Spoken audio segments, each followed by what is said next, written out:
Hi, welcome to First Look Florida State Football. Tom Block, Keith Jones. It's the Saturday we've been waiting for, at least the September Saturday, that is. When the season began, Keith, I think a lot of Florida State and Clemson fans had today circled, figured both teams would be unbeaten rolling in. As it turns out, not only are both teams unbeaten, they're both in the top 10. We've got an 8 o'clock primetime affair, and should be a pretty intriguing matchup tonight at Doak Campbell Stadium. This is a game that was circled. A lot of people wanted to forward ahead and look at the Virginia Tech game in Blacksburg, but you got to get past Clemson first. And given the scenario where everybody's at, both teams in the top 10, you know, this is an Oklahoma type atmosphere that you're going to have in Doak Campbell Stadium. It'll be packed.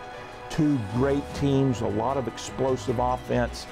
It'll be a fun game to watch. Definitely explosive offense, but this thing may come down, as it often does, to the defenses, and we will talk about that and much more. We're just getting started. It is game day, and it is a big game day in Tallahassee. The Seminoles and the Clemson Tigers tonight under the lights at Doak Campbell. Stay with us. We will have the complete preview for you when we return right here on First Look Florida State Football.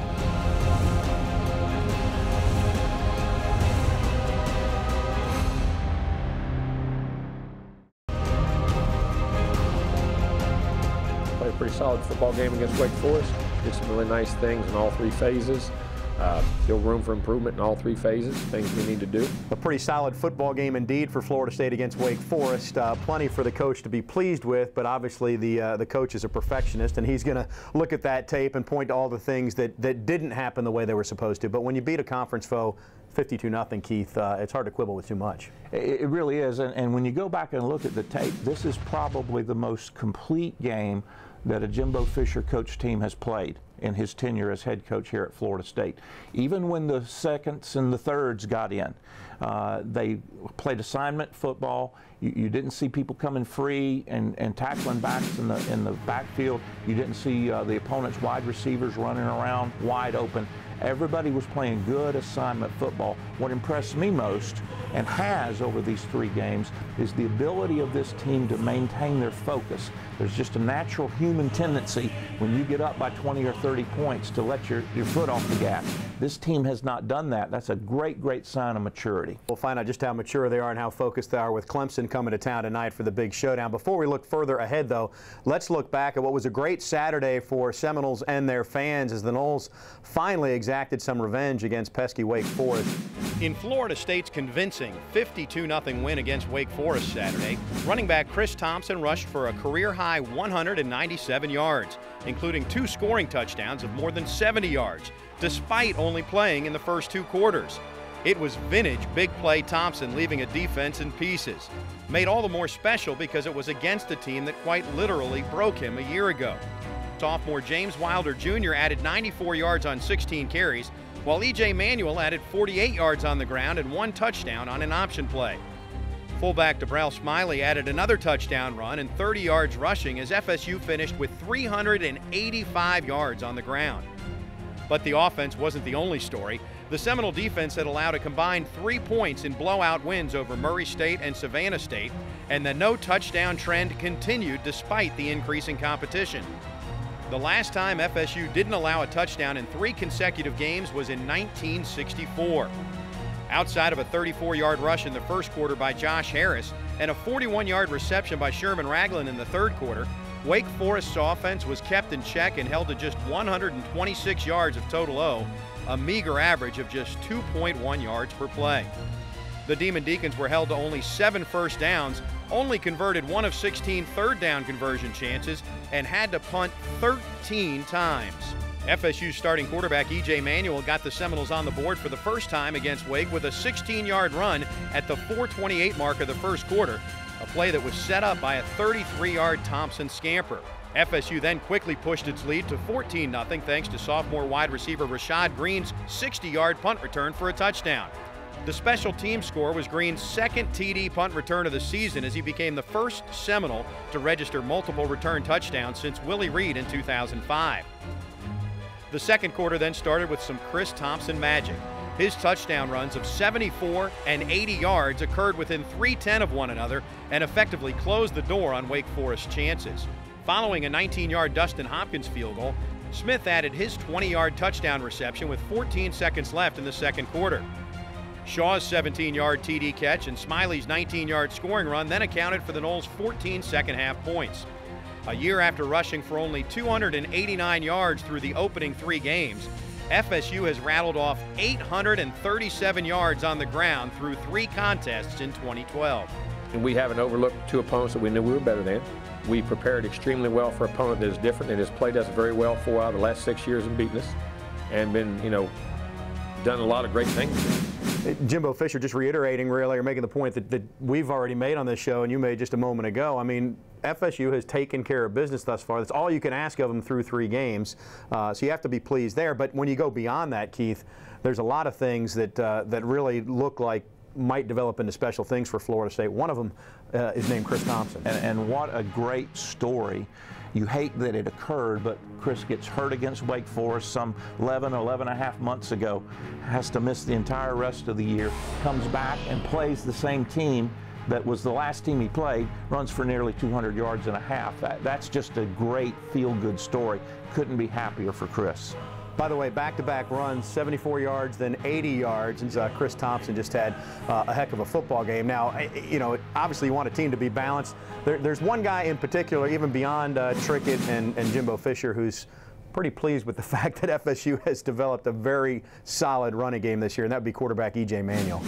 The fact of having a running game is very nice. It's very nice. I mean, Chris out there doing his thing, whatever that is, however long his runs are, stuff like that. So definitely makes my job a lot easier. Chris Thompson, obviously electric. Obviously, E.J. is glad that he's in the same huddle with them. But, when you talk to Jimbo, Jimbo talks not just about, or not solely about his home run ability. He really talks about everything else that he brings to the team. His ability to pick up the blitz, his ability to carry out all of his assignments. He can catch the ball out of the backfield. And he's a natural leader. He's not vocal, doesn't say a lot.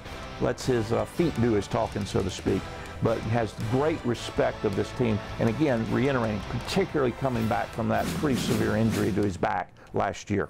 You look at it with that home run threat, and you think about Chris Thompson's career as a sophomore. He had a lot of big runs. Remember the Chick-fil-A Bowl, too. He was rather key in that win over South Carolina. But Jimbo had said before the season that the most key loss or injury last year was Chris Thompson. Of all the guys that were injured, and at the time he said it, it didn't really resonate, but when you watch a game like last week, you can see what Jimbo's pointing to. He's just a complete package. He does everything that's asked of him, has a smile on his face, never a bad word against anybody, does what is expected of him, and now the expectations just keep getting higher and higher, and he's delivering. All right, let's talk defense. Obviously, Florida State's defense has just gaudy numbers. It's hard to figure out, are they really that good? Is it the level of competition? I would say they're probably pretty good, although the level of competition is factored in. But tremendous numbers, and it's all starting with the defensive ends, who are going to be key, obviously, tonight against Clemson and Taj Boyd. But talk about how Florida State's been so impactful at the line of scrimmage. Well, one of the things that has really come out that we didn't see last year, we knew with Warner that he was a big, powerful guy, and the bull rush and the spin move and twist inside. What we didn't see from him last year that we're seeing this year is his speed. He can literally get around the tackle before the tackle can get his feet set. He's had a couple of 3 sacks using that speed, and that's something that is a new element to his game. On the other side, you've got Tank. I'm not going to say Tank is as fast as Bourne, but he's okay, and he has stepped right in with the injury to Brandon and done a tremendous job. I think right now, he's your most improved defensive player, Tank Carradine on the outside. He's really stepped into that role nicely. Bjorn and Tank are 1-2 in the ACC in sacks. Bjorn is actually first in raw sacks nationally, second in sacks per game. But you take them with the big bodies they have inside, and you can see why Jimbo Fisher is very pleased with the push that his defensive line is getting up front. Defensively, I thought we were very good up front. Contested throws, did not give Wake a lot of easy throws. Contested throws very well. But when you talk line of scrimmage, Keith, this is an area, in my opinion, that Clemson has had the upper hand against Florida State if you look at the last few years of the series. But it appears that it's shifting back. I don't know if it's all the way shifted back, but Florida State's better there than they've been in recent years. I think this Florida State defensive line matches up very well against Clemson's offensive line. And one of the things that's kind of unique about this Chad Morris, offensive coordinator at Clemson's offense, is it's really a running offense. Now, they run it from the shotgun, but it's really a power running offense. They like to run the ball first. They just happen to have two wonderful wideouts that they can get the ball down the field if they need to, and Ellington can take it just like Chris Thompson can. But it starts up front with the running game, and I think this Florida State defensive line matches up very well against the Clemson offense when it comes to the Tigers trying to run the ball. Well, and obviously if you can make a team one-dimensional, as the cliche goes, it gets a lot harder, even if you do have DeAndre McDaniel and Sammy Watkins as your receivers. But, and we've got more to talk about. Do you see that Clemson's offense is good? Very good. So is Florida State's defense. I mean, is that where this game is won or lost? Well, I think ideally they stalemate each other. And therefore, Florida State's offense against Clemson's defense probably becomes the key factor. And I really, really like that matchup because Clemson has been gashed for some big plays. They've given up a lot of yardage against opponents of a similar nature to Florida State's. There are opportunities to make hay, as it were, and to get into the end zone against this Clemson defense. So I think Florida State's defense, Clemson's offense, were very close together. I think the other combination is where Florida State might have the bigger advantage, offense versus the Tigers' defense. All right, we'll step aside, come back, look at the other matchup, which KJ likes from a Florida State perspective, FSU's O against Clemson D. We'll dissect that on the other side of this break. Stay with us. 1, 2, 3, line. There's a huge rivalry, between Florida State and Clemson, so I know they're going to be a great team. They're going to have a great defense, great offense, going to score points just like we are, so we have to be ready for, to combat that. The rivalry continues to build, not only because of their talent level, because of how well coached they are. They're just fierce competitors. So anytime that two teams that are just polished and want it can play and get together on a national stage, the rivalry is only going to build and get bigger. So we're just happy to play them. They're our first step in to open the ACC championship door. So we're expected to go in there and play ball like we always do, like Coach Jimbo talks about it. You play great, you win great. We just want to go out there and play ball. But those guys are definitely somebody I look forward to playing against. You think back as we look at this rivalry, Keith, when Florida State joined the ACC, there wasn't a natural rival, and Florida State had its way with the league, and a rivalry didn't develop. Long time we thought it would be Georgia Tech because of the geographic proximity. Well, what was said at the time is somebody's going to have to start beating Florida State for the rivalry to ensue, and that's what's happened. Clemson has won in this series now 5 of the last 7 meetings. Lo and behold, we've got a game circled on the calendar, and we've got a rivalry. It really is, and given the proximity just a little to the east, that is going to probably, if Clemson continues to build their program and Florida State gets back to the level that we're used to, that Clemson-Florida State game may take on continued annual importance, just like this one. Yeah, now I said 5 of 7. Florida State has won 9 out of the last 10 at Doak Campbell Stadium, so the Seminoles have had success at home as they go into this one. Let's talk Florida State's offense. Obviously, huge numbers, number 2 nationally in total offense right now, piling it up on the ground. E.J. Manuel at quarterback, his numbers, they're good. They're not, lights out spectacular from a numbers and gaudy standpoint. But what do you think about how he has played thus far? Well, he's done everything that this offense has required of him. He's not been called upon to make a last-minute drive to come from behind to win the ball game. He's not had to throw the ball 50 times in a contest. So from the standpoint of those numbers, E.J. not getting the notoriety or the personal love from either the state or the national media. But I think he has done everything that has been expected of him. I think he realizes that if he can get the ball in his playmakers' hands, if he can distribute the ball as the game plan requires, this is a Florida State offense that can have great success. And to be honest with you, kind of hats off to E.J. because he's been very consistent in talking about it's not his numbers that are important, it's the wins and losses. And right now they're 3-0, everybody's happy. Well, and as we've already talked about, one of the ways he's getting the ball in the hands of his playmakers is not this way, it's this way, and that's a key point in EJ's mind as Clemson gets ready to try to defend a very balanced Florida State attack tonight. I think it kind of makes it a little harder for Clemson to prepare for what we have to, what we do as an offense. They don't know whether to prepare for me running, Chris running, me throwing, somebody else throwing, They don't know. EJ brings up you know, himself as a threat in the running. I think that's something that gets discounted here when people look at the total package of EJ. They want to, is the ball coming out? Is the ball where it's supposed to be? But when you're the defense game planning, he's a difference maker when he runs the football like he did last week against Wake Forest. Exactly, and in two ways. Number one, when he's called upon to run the ball, you know, the quarterback draw and when he sprints out. But, and we haven't had to see this yet, but don't forget EJ's ability to escape the pocket when he looks downfield and everything's covered. This Florida State offensive line so far has been protecting him quite well. He does have some sacks, but EJ's ability to make something good out of something bad we haven't seen because it hasn't been called upon, but it's always there.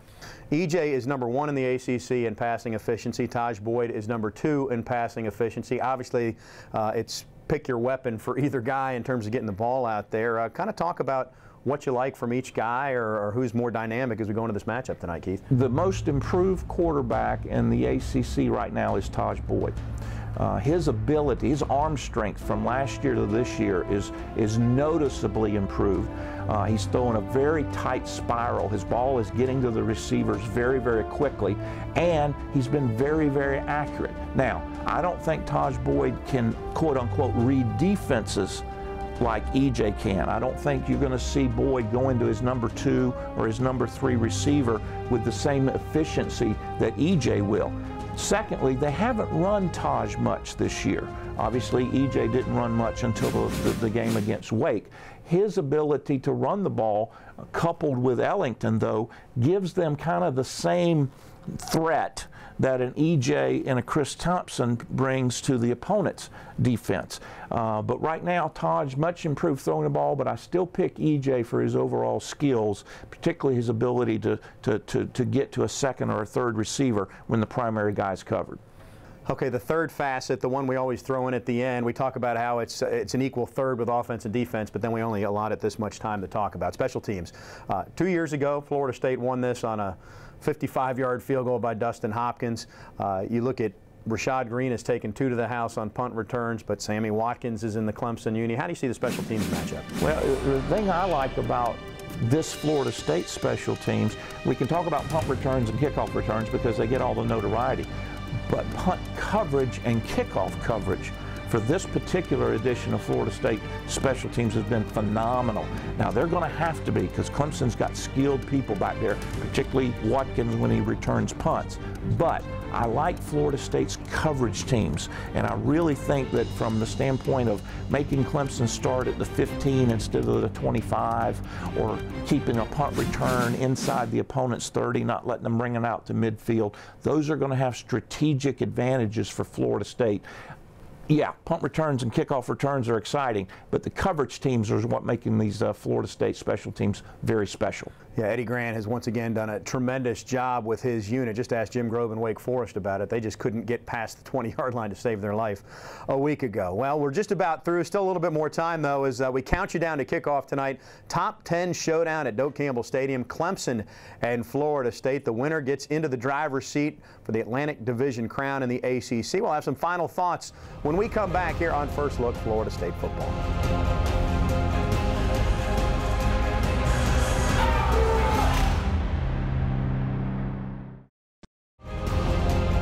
Here's the deal. The winner of the game's in control. The loser of the game's at the mercy of others. Primetime showdown tonight at Doak Campbell Stadium. And, you know, I made the comment earlier, the winner moves into the driver's seat. But Jimbo is fond of talking about how it's a double whammy when you play a game within your division. That's true. Last year, Florida State lost to Clemson and spent the rest of the year hoping Clemson would lose twice. And that's the position that tonight's loser will be in, and it's the advantage that goes to the winner of tonight's game. Having already beaten Wake Forest, if Florida State gets past Clemson, not only are they in the driver's seat, but they're about 7 car lengths ahead, and it'll be very, very difficult for anybody to catch the Seminoles. That's why this game has national importance. When you talk to the Florida State players about they want to get to the ACC championship game, this is a step in that direction, just like the win over Wake was. This is a very, very important game early in the year, not just for national attention, but who's going to be playing in Charlotte in the ACC championship game. Well, and Not that we can predict who's going to be in Charlotte, but we can look at tonight's game. You were at Clemson's contest last week. You've seen them firsthand. Thoughts on how this game is going to develop tonight? I think Florida State's offense can control the ball and move it against the Clemson defense. Limit the number of opportunities, possessions that Clemson has.